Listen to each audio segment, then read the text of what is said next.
Hi, I'm Ash and welcome to this new technique video where we'll be looking at the hillside tack. Before we get into the technique, let's talk about rider experience that may help with the hillside tack.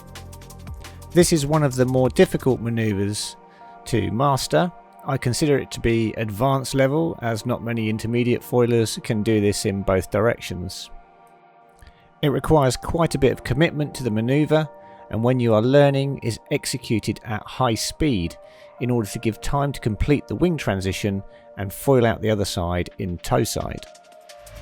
This need for speed on entry and good foil control through the manoeuvre puts it at the upper end of intermediate skills and the lower end of advanced skills.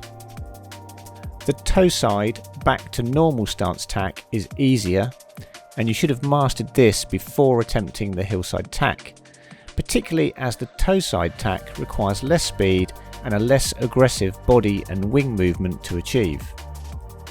In terms of equipment, it helps to have a foil that can turn through quite a tight arc and has a reasonable degree of speed and glide, or has a good low end so you don't drop out if you lose speed through the tack.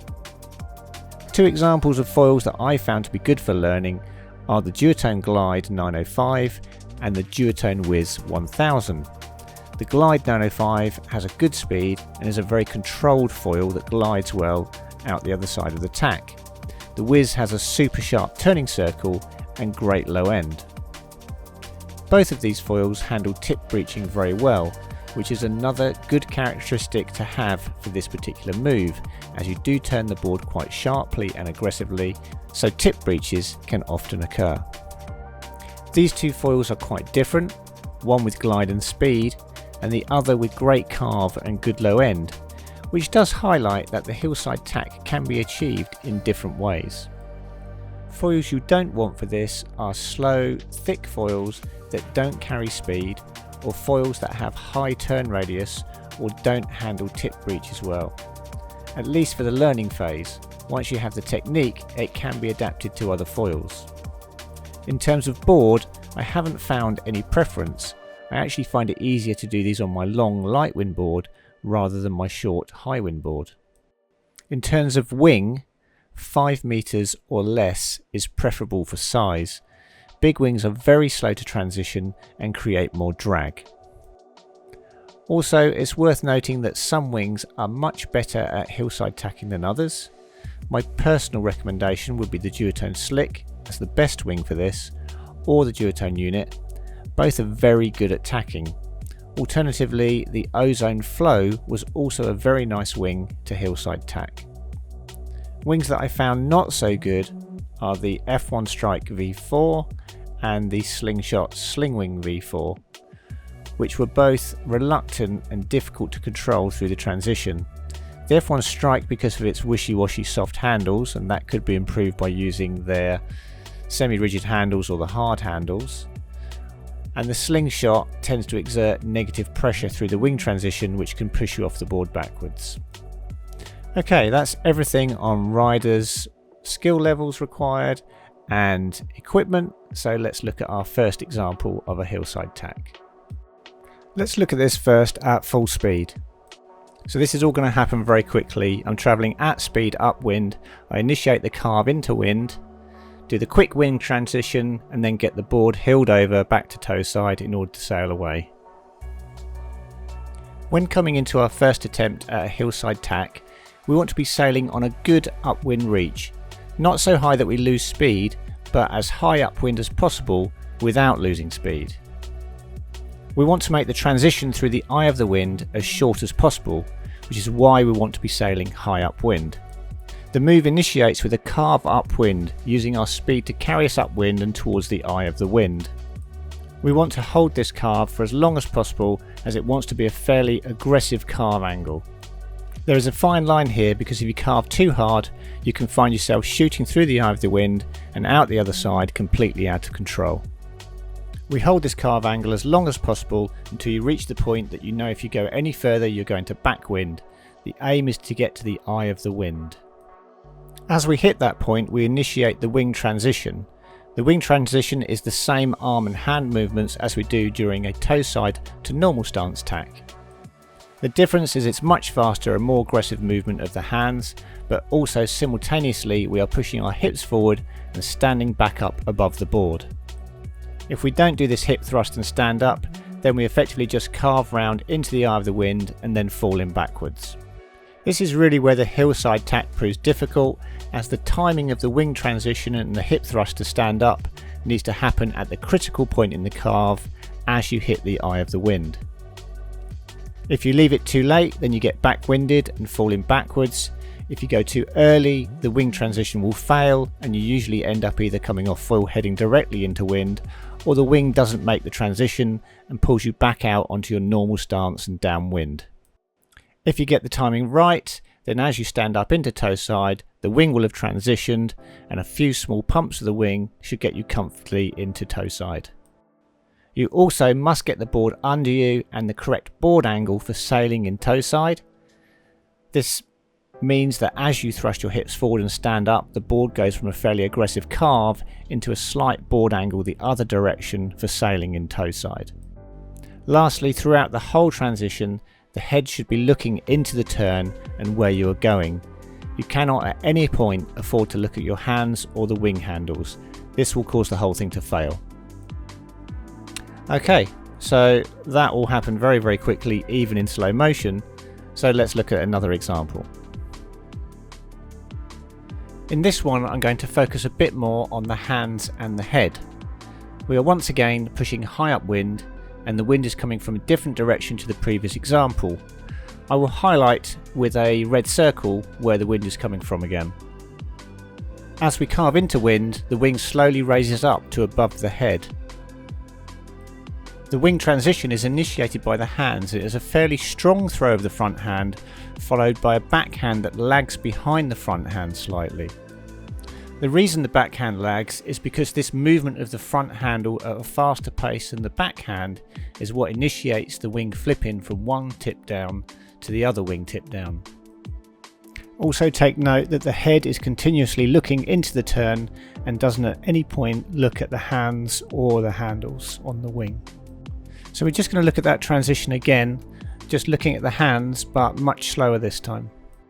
What I want you to notice is that the front hand is the initiator of the move and then the backhand comes across after it, and this is what causes that wingtip to wingtip flip, so that you can then grab and the wing is on the right side of the wind in order to then power up and sail away.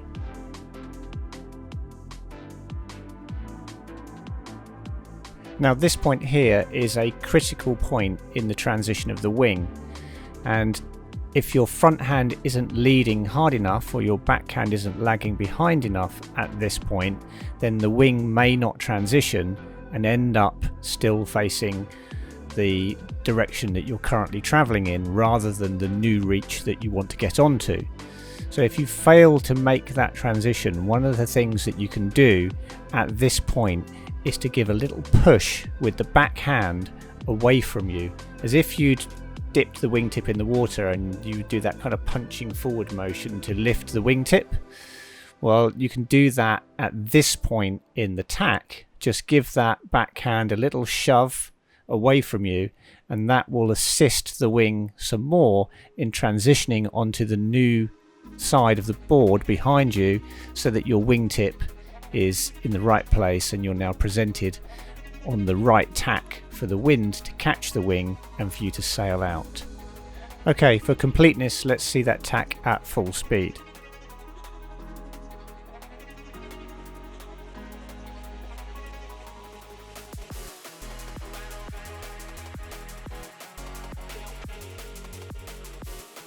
Okay, let's talk about the hip thrust, or to be clear, the part of this manoeuvre that stops you just falling in backwards after you've initiated your carve upwind.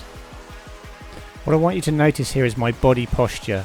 I'm leant back, my weight is on my heels, my backside is poking out, and I'm really leaning on the wing at this point in order to carve hard up into the wind. So all my weight is on my heels and leaning back against the wind at this point in the manoeuvre, but that is about to all change. Now you can see that my weight has actually transferred all onto my toes. My hips have come way forward, my back is arched, and I'm trying to get my weight onto my toes so that I can level the board out and get onto my toe side tack. And now you can see that the board has completely rolled from being hillside rail towards the water to toe side rail towards the water, and I'm now trying to set up and get into my toe side stance in order to sail away.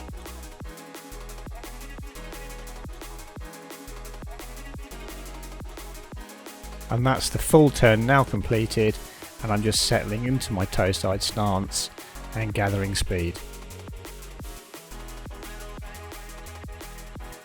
Okay, so next we're going to look at a sequence of attempted hillside tacks which eventually end in a successful one going the other direction, and I'm going to show you some of the mistakes that can happen when you're trying to complete this manoeuvre. What we can see here is a fail to transition the wing there, and you can see it catches the wing the wrong direction and pulls me back out of the tack. Now the cause of this tack failing is that I let go of the backhand too early. So what you'll see here is that I'll initiate my carve upwind. I actually let go of the wing too early with the backhand there, and the wing hasn't transitioned, and I've realised straight away. You can see me putting my hand on the front of the strut to try and push it, but it doesn't work, and it pulls me back out of the tack and back onto the reach that I was just on. This is another example of just letting go too early and just not sending the wing hard enough, and I just don't get any transition at all on that one, and it just pulls me straight out of the tack again. Okay, this one I get a few more things right. I actually get the transition of the wing this time, but I get the weight transfer onto my toes wrong and lose control of the board. This one is really close. The transition of the wing is almost there, but not quite. I get my weight right, but unfortunately the wing stays above my head, doesn't quite go onto the right wingtip, and I come off. So all of these tacks are being shown in the order they were done, and this was the final one where I got everything right, and it was quite light wind, so I had to pump a bit to get away, but we did finally make it through that tack and away into toe side. Okay, so let's go over some key points. First of all, you need speed into a hillside tack. You need to be going fast enough that you're in control, so don't go so fast that you're out of control, but fast enough that you can hard carve and get through the eye of the wind without running out of foiling speed. Secondly, the front hand leads the backhand to create the wing transition, and at the same time as you're doing the wing transition, you do the hip thrust to get your weight forwards and onto your toes so that you don't fall backwards into the water, because when you come into a hillside tack you are leant back on your heels, so when you do that wing transition, which happens very quickly, you need to be standing up and getting onto your toes. Always keep your front hand in front of you at all times. If it gets behind you, your tack will fail.